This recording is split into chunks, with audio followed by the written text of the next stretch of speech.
Hai, jumpa lagi di Jagat Review TV. Selamat menikmati informasi berita hari ini. Meta dijatuhi sanksi denda 405 juta euro atau sekitar 5,9 triliun rupiah oleh Komisi Perlindungan Data Eropa. Mereka dianggap gagal menangani data privasi anak-anak di Instagram, salah satu platform media sosial milik Meta. Meski sanksi itu telah resmi dijatuhkan, tapi rincian lebih lanjut masih belum dipublikasikan, termasuk batas waktu untuk Meta mengajukan banding. Namun yang pasti, berdasarkan investigasi yang sudah berlangsung selama hampir 2 tahun, Meta dianggap bersalah dan melanggar Europe General Data Protection Regulation atau GDPR alias Aturan Perlindungan Data di Eropa. Ada 2 hal yang menjadi perhatian. Pertama, karena fitur akun bisnis yang tak terkunci untuk pengguna usia 13-17 tahun, sehingga data mereka bisa terekspos. Dan yang kedua, lantaran Instagram membuat akun anak-anak sebagai public secara default. Sanksi ini jadi yang ketiga dan terbesar terhadap Meta terkait pemanfaatan data pengguna. Sebelumnya, Meta juga dikenai sanksi denda akibat pengumpulan data di WhatsApp dan juga Facebook.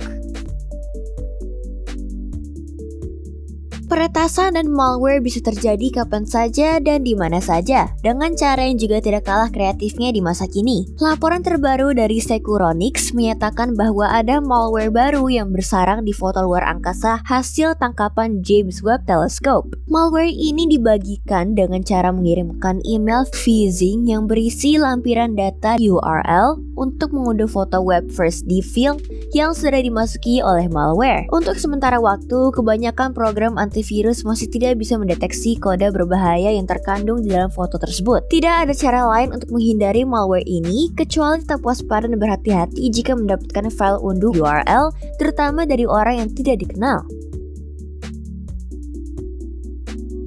Setelah Qualcomm resmi mengumumkan kehadiran SoC terbarunya, Snapdragon 6 Gen 1 dan Snapdragon 4 Gen 1, kini pihak iQOO baru saja mengkonfirmasi bahwa perangkatnya iQOO Z6 Lite akan jadi perangkat pertama yang menggunakan Snapdragon 4 Gen 1 secara resmi. Perilisannya sendiri akan dilakukan pada tanggal 14 September 2022 mendatang. iQOO sendiri ikut memaparkan hasil performa benchmark yang berhasil diraih dengan skor Antutu mencapai 388.486 poin.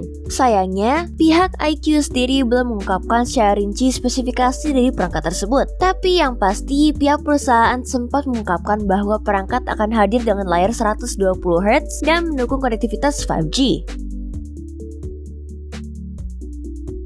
Mechanical keyboard ganti keycaps atau switch? Biasa, bagaimana kalau bisa dikustomisasi dengan Lego? Nah, ini dia Mechanical Keyboard Pixel dari Melgeek yang menjanjikan kustomisasi penuh bodi depan dan belakang bisa dengan part Lego. Melgeek menyebut keyboard besutannya ini sebagai mechanical keyboard pertama di dunia yang memiliki kompatibilitas dengan Lego. Sayangnya, Melgeek tidak menyebutkan secara rinci terkait spesifikasi lengkap dari keyboard Pixel ini, kecuali bahwa ini adalah mechanical keyboard premium yang bisa digunakan secara wired atau wireless, punya fitur RGB, juga mendukung hingga 8 perangkat sekaligus. Kabarnya, harga resmi dari keyboard ini di sekitar 3 jutaan rupiah per unit.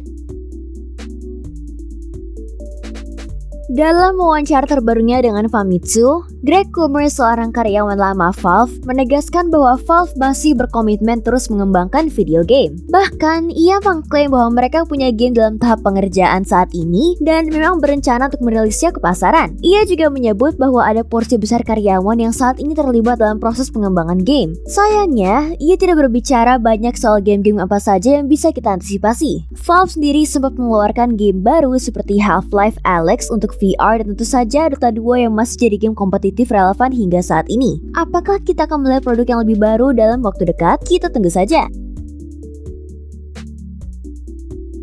Arcane berhasil keluar sebagai pemenang program animasi terbaik di acara perhargaan bergengsi Emmy. Ia mengalahkan nama besar dan populer lain seperti Bob's Burgers, Rick and Morty, The Simpsons, dan film animasi dari Marvel, What If. Kemenangan Arcane ini juga menjadi istimewa karena ia menjadi film dari layanan streaming pertama yang mendapatkan penghargaan ini. Episode spesifik yang berhasil mencuri hati adalah When the Walls Come Tumbling Down, alias episode ke-6 Arcane, yang memang memadukan cerita dan musik dalam kapasitas yang memesona. Arcane Season 2 sendiri sudah terkonfirmasi dan diyakini masih dalam proses pengerjaan. Wah, Arcane menang Emmy. Apakah kalian juga menikmati serial League ini?